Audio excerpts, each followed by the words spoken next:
Ano yung pinakamalaking achievement or proudest moment mo na dumating sa buhay niyo? Okay.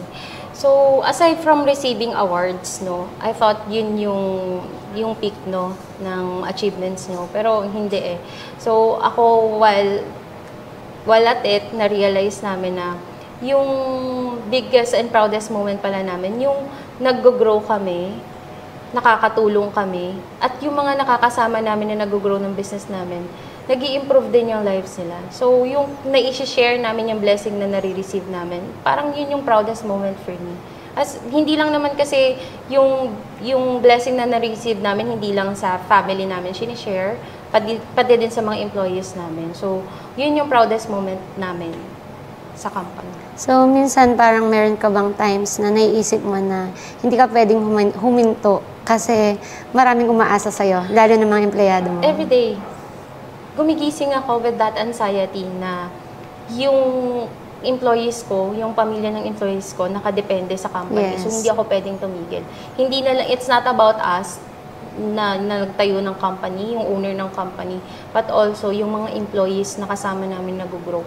Pinagtiwalaan nila ako eh. So, hindi ako dapat sumuko or tumigil. For a time, may mga ganun. Kasi andun yung pinakita natin sa kanila yung vision ng company na magkakaroon sila ng stable job. And dito maglalaki yung, or magkakaroon kayo ng career growth and gaganda yung future nyo. Ganun ka rin ba? Yes. Yun yung everyday na pep talk namin ng sarili ko. So may pep talk kasi kailangan ganun eh. Iniisip ko yun everyday na. Kasi actually, minsan tayo nakuha naman natin lahat, di ba? Pero minsan, actually, di ba? Natin mabuhay ng, you know, yung komportable.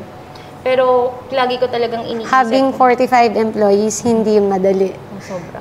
Sobrang laki mong blessing para sa maraming tao. Pero kinakaya dahil maraming support. Malakas yung, matatag yung support system ko, which is my leaders. And also, yung core team ko na matagal na sa akin talaga. Sila yung nagsusupport ng business, kaya din kinakaya. Kahit lumalaki kami, shared kasi yung problema. Shared kasi yung hindi lang ikaw ang pumapasan. Hindi lang ako dapat pumapasan. lang. Kasama ko yung buong team ko. Kaya siguro nakakalagpas kami. Saka kaya ganun din yung burden sa akin na galingan everyday. Ganun din yung... Para sila, galingan din. Yes. Galingan din nila. Kasi pag nakikita nila tayong weak, dun din lumalabas yung pagka-weak nila. Kaya kailangan natin maging strong. Ako, honest ako sa kanila. Sinasabi ko when I'm not 100% okay, pero sabi ko babangon ako, I keep showing up kahit hindi ako 100% okay. Especially nito mga last year na nagkasakit ako. I told them na I'm not okay, I'm not 100%. But pero nakaya nila, di ba? Yes. Ang galing. Kaya naman.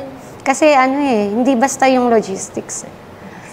Kasi nakadepende yung performance nyo. Baga, laging nakatingin si client. Kasi kayo yung end process. And kapag hindi nyo na-deliver, lahat mawawala sa client. Yes. Actually, kahit hindi naman kami bantayan ng kliyente, kami mismo yung nagbabantay sa performance namin. Kaya? So, kaya nga kami nandito para pagaanin yung buhay nila, para mawala yung isipin nila. So, yun yung goal and yun yung mission and vision namin. So, dapat nagpe-perform kami kahit hindi kami chin-check.